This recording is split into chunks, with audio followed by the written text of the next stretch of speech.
E aí pessoal, tudo bem com vocês?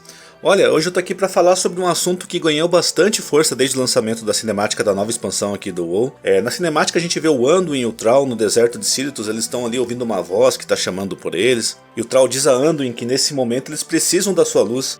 E o Anduin, visivelmente abalado, responde que ele já não é mais aquela mesma pessoa. Eu não sou mais essa pessoa! Eu não tenho luz. Não depois de tudo que ele viu, depois de tudo que ele fez. Ele já não tem mais a ligação com a luz que ele tinha antes. E foi isso que começou a gerar uma certa discussão por aí. Algumas pessoas na internet comentaram por aí que acharam que isso foi um exagero, ele tá tão abatido assim, porque na verdade ele não tinha passado por tanta coisa, os traumas não seriam tão grandes a esse ponto. Resumindo, alguns disseram que era frescura do Anduin. O fato é que nem muitos jogaram Shadowlands, e quem jogou não teve assim tanto interesse pela lore da expansão. Então esse vídeo aqui é para relembrar tudo que o Anduin passou, e como todos os acontecimentos são sim capazes de deixá-lo como vimos na cinemática ali agora há pouco, né? O Anduin que vemos na cinemática está claramente sofrendo de transtorno de estresse pós-traumático. Vários sintomas são mostrados ali na cinemática, e sendo o principal deles um gatilho que trouxe de volta a ele memórias do trauma, nesse caso o Thrall tocando em seu ombro. Agora vamos listar aqui tudo que o Anduin passou em Shadowlands, tudo que ele sofreu. Logo no início da expansão, vemos ali os Gorgeous crianos sequestrando as lideranças de Azeroth para levar para Gorja. Bane, Thrall, Jaina e o Anduin são levados.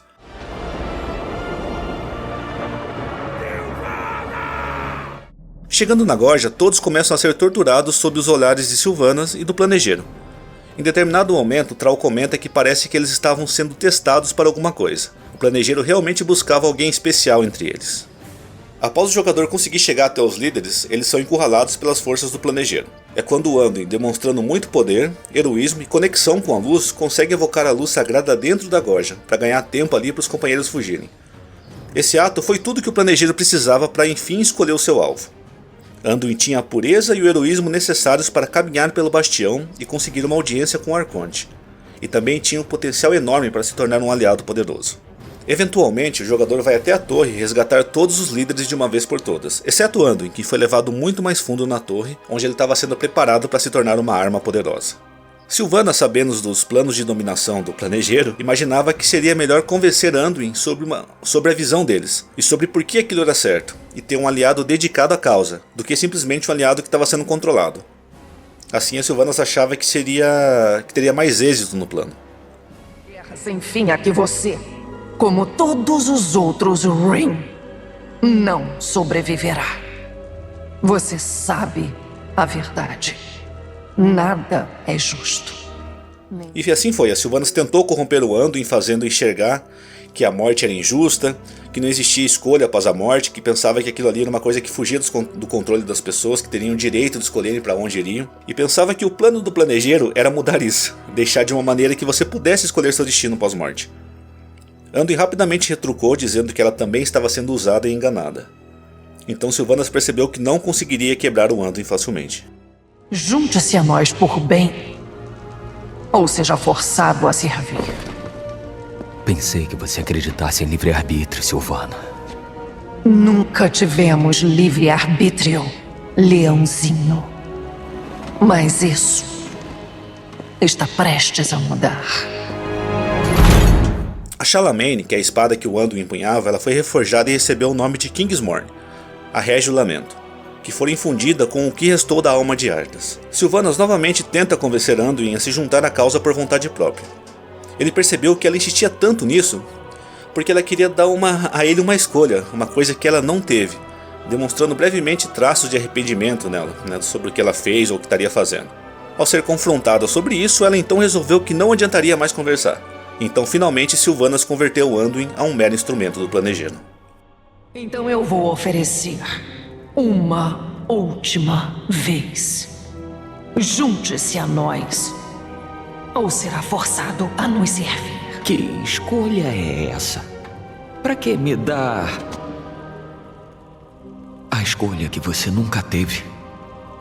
Mesmo com todos os seus planos grandiosos, um resquício de imortalidade ainda assombra você, como se a rainha Banshee não tivesse apagado de todo a general patrulheira.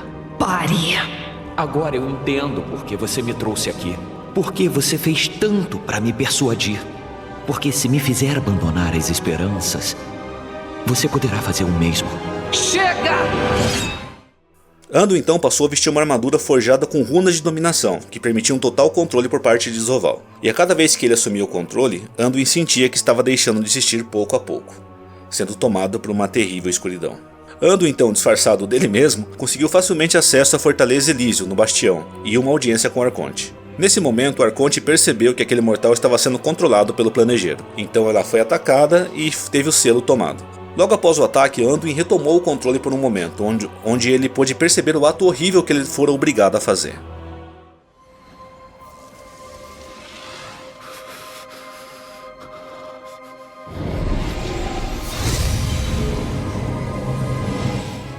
Seguindo os planos, Anduin participou da campanha que permitiu o Zovaal a conseguir todos os demais selos, faltando apenas agora o selo da Juíza. Durante esse ataque, Anduin foi obrigado a lutar contra seus amigos, Jaina, Thrall, Bolvar, e quando o Planejeiro finalmente conseguiu o último selo, ele revelou sua verdadeira intenção, que não era mudar o sistema injusto da morte, nada disso, era sim alterar toda a realidade, para uma onde todos fossem servir a ele.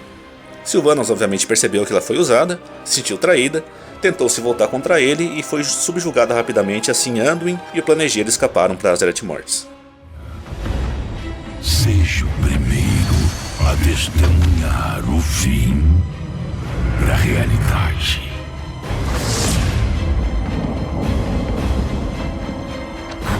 Ele não pode chegar.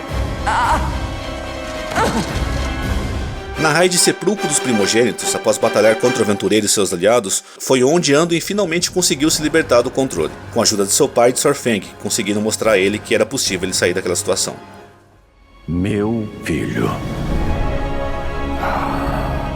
esta espada não pertence à escuridão.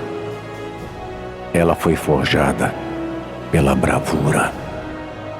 E também pela honra. Quando Anduin se libertou do controle, as coisas não voltaram a ser como antes.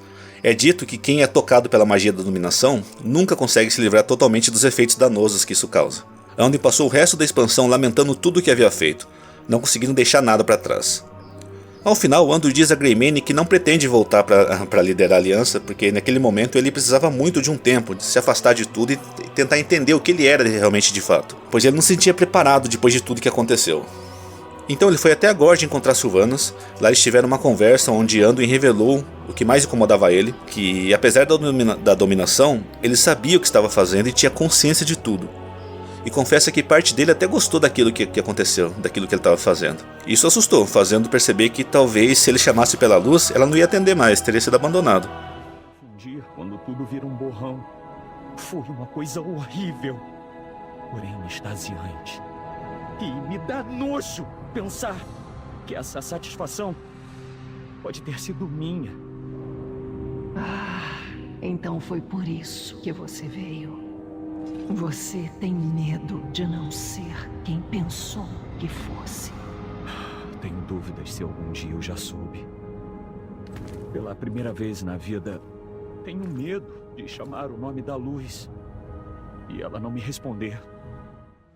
E assim Anduin saiu caminhando em uma jornada para tentar se recuperar de tudo, e não ficamos mais sabendo nada dele. Até a cinemática, né? Onde anos depois ele tá ali totalmente destruído pelo que aconteceu. Muitos de vocês ainda acham que isso é um exagero na reação dele, mas a gente tem que levar em conta o personagem que está passando por isso, o alinhamento dele. Vamos usar o sistema de alinhamento de RPG. O Anduin seria visto facilmente como Laufengud, que seria o Ordeiro Bom, né, que é o personagem que é aquele que tem a personalidade mais pura possível. Heróico, justo, sempre buscando uma solução boa para todo mundo. Aquele famoso 100% bonzinho, sabe? Normalmente paladinos ou priests são assim. Então para uma pessoa assim, uma experiência como essa é muito mais devastadora. Porque vai praticamente contra todos os seus ideais. Tudo que ele pensa que é certo é jogado para trás quando ele passa por uma experiência assim. Então o estrago deixado para trás é muito maior. Se fosse alguém mais caótico, por exemplo, sei lá, digamos que o Garrosh fosse o personagem controlado pelo Planejeiro. Quando ele fosse se libertar, ele não ia enfrentar tantos problemas assim pra tentar entender o que aconteceu, porque a natureza dele já é uma natureza mais caótica, né? Então não teria essa situação que o Anduin tá passando. Mas o Anduin não, ele é um personagem totalmente alinhado com tudo que existe de positivo. E ele foi forçado a fazer tudo isso. Então sim, de fato o Anduin tem todos os motivos e explicações Pra ele estar se sentindo exatamente como ele está se sentindo e pra ele aparecer exatamente como ele apareceu na cinemática. Isso é muito positivo, tá? Porque personagens com alinhamento ordeiro, bom, 100% bonzinho, às vezes se tornam um pouquinho chatos e, sei lá, unidimensional, não tem tanta coisa pra ser explorada ali, né? E você adicionar esse lado sombrio e sem esperança no Anduin é uma boa maneira de deixar ele um pouco mais interessante daqui pra frente. Então acho que isso é válido e é explicado. Todos juntos pela aliança!